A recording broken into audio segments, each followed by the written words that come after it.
ውድ የሁለተኛ ክፍል ተማሪዎች ይህ የምዕራፍ 3 የማጠቃለያ መልመጃ ነው። እጅግ አጭሩ ቪዲዮ የሚባለው ነው የሚሆነው። በ3 ደቂቃ ባልሞላ እንጨርሳለን። የምታዩቸው ምስሎች አሉ እዚህ ጋር። ከነዚህ ውስጥ ግማሽ የሚያሳየው የትኛው ነው? ልብ በሉ ተማሪዎች፣ አንድ ነገር ለሁለት ሲከፈል ሳይሆን ብቻ ሳይሆን ስለ ግማሽ ማስተዋል ያለባችሁ አንድ ነገር ለሁለት እኩል ሲከፈል ነው።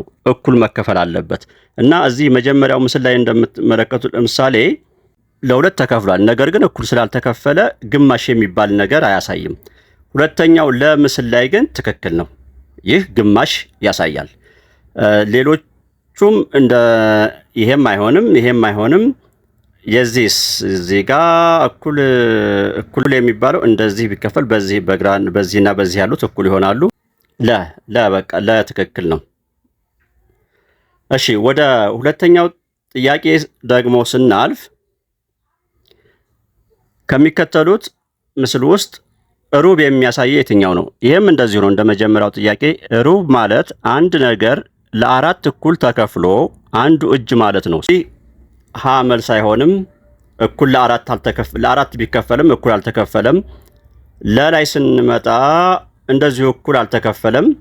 የምታዩት ይህና ይህ ተለቅ ይላሉ ከነዚህኞቹ ይልቅስና እኩል አልሆነም። እዚህም ጋር ለአራት ተከፍሏል፣ እኩል አልተከፈለም። መልስ ይሆናል። እዚህም ሰ መልስ ይሆናል።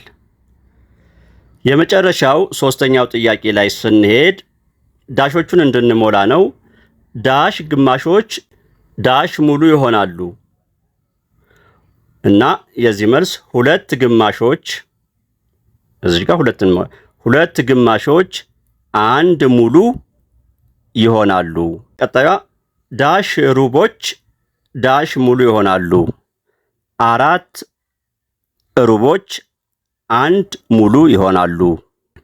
የመጨረሻ ዳሽ ግማሾችና ዳሽ ሩቦች እኩል ይሆናሉ።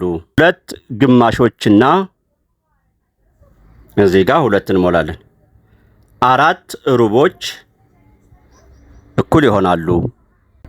ውድ የሁለተኛ ክፍል ተማሪዎች አራት ደግሞ በቀጣይ እንገናኝ። እስከዛው ድረስ ቸር ሰንብቱ። ሰብስክራይብ ሳታደርጉ እየተመለከታችሁ የተጠቀማችሁ ያላችሁ እባካችሁ ሰብስክራይብ አድርጉ። ለወዳጅ ቤተሰብ አጋሩ። ቤተሰቦችን ወላጆችን እጅግ አመሰግናለሁ። ቻው።